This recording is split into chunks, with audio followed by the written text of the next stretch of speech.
Hello guys, मैं आप लोग के सामने गारंटी का एक दोबारा टॉपिक लेकिन नए कॉन्सेप्ट के साथ में। इस टॉपिक के अंदर हल्की सी अलग अलग बातें होंगी। मेरी हर वीडियो के अंदर आप लोगों को एक एग्जांपल जो है कॉन्सेप्ट के साथ अलग तरह का मिलेगा। प्लीज़ इस चैनल को सब्सक्राइब करें और वीडियो को कंटिन्यू एंड तक देखने की कोशिश करें। तो चैप्टर वही है, 2 है और अकाउंटिंग फंडामेंटल है, क्लास 12 और लेक्चर हमारा 5 है। और टॉपिक है गारंटी, यानी कि भाई दो तरीके की गारंटी हो सकती है। एक वो व्हेन फर्म्स गिव्स गारंटी और पार्टनर, जब फर्म ने किसी पार्टनर को गारंटी दी हुई है, और कभी कभी ऐसा भी होता है कि कोई पार्टनर फर्म को भी गारंटी दे देता है। तो इसी के चलते आज इस क्वेश्चन के अंदर जो मैंने एक्सप्लेन करूंगा, दोनों चीजें गिवन है, तो उसी के लिए हम बात करते हैं। पहले मैं आप लोगों को क्वेश्चन समझा दूंगा, तो क्वेश्चन के एंड तक आप लोग देखते रहिए क्या है। क्वेश्चन है एक्स वाई जेड तीन पार्टनर हैं, 3-2-1 उनका रेशियो गिवन है, और जेड को गारंटी मिली है कि उसको 30,000 रुपये मिलेंगे ही मिलेंगे। और जबकि वाई गिव्स टू फर्म, और वाई ने फर्म को गारंटी दी है कि भाई मैं आपको कम से कम 1 साल के अंदर 50,000 रुपये तो कम से कम कमा कर दूंगा। लेकिन वो एक्चुअली में कमा कितने पाया? केवल 32,000 रुपये। और जो बिजनेस का प्रॉफिट हुआ है, वो बिजनेस का जो प्रॉफिट है वो हुआ है आप लोगों का 1.5 लाख रुपए का। और आप लोगों को पता है कि profit and loss preparation account बनाते वक्त सबसे पहले यहाँ पे क्या लिखते हैं? By profit and loss account. मैं आपको बार बार बोलता हूँ कि प्लीज आप लोग ना मेरी ये शॉर्ट फॉर्म को आप लोग पेपर में पूरा लॉन्ग टर्म में लिख के आना है, ठीक है? तो उसके बाद में जितनी 1.5 लाख लिख दिया। अब 50,000 कमाने का वादा किया था वाई ने फर्म से, लेकिन कमा कितने पाया? 32। तो अभी कितने नहीं कमा पाया, हम उसकी कैपिटल में से डिक्रीज कर लेंगे। कितने रुपए कम पड़ रहे थे हमारे?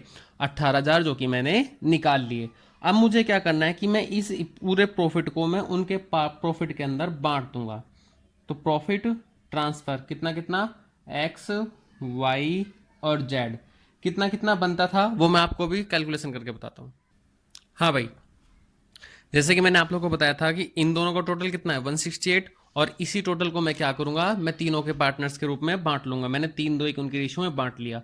जबकि आप लोगों को पता है कि एक्स वाई जेड, और जेड को गारंटी मिली थी कि उसे 30,000 रुपये कम से कम मिलेंगे, लेकिन उसे कितने बने? 28,000।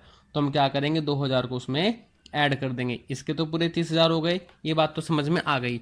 लेकिन जो 2,000 रुपये का लॉस है, वो लॉस कौन झेलेगा? वो झेलेंगे एक्स और वाई। किस रेशियो में? अपने पुराने रेशियो में, जब तक क्वेश्चन कुछ स्पेशली ना बोला गया हो।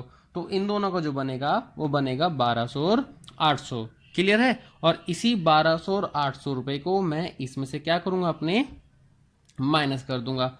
तो माइनस करने के बाद इनका आंसर निकल के आएगा, एक का निकल के आएगा 82,800 और एक का निकल के आएगा 55,200। ठीक है? और इसी प्रॉफिट का जो फाइनल प्रॉफिट है, इसी प्रॉफिट को हम यहाँ पे क्या करेंगे? लिख लेंगे।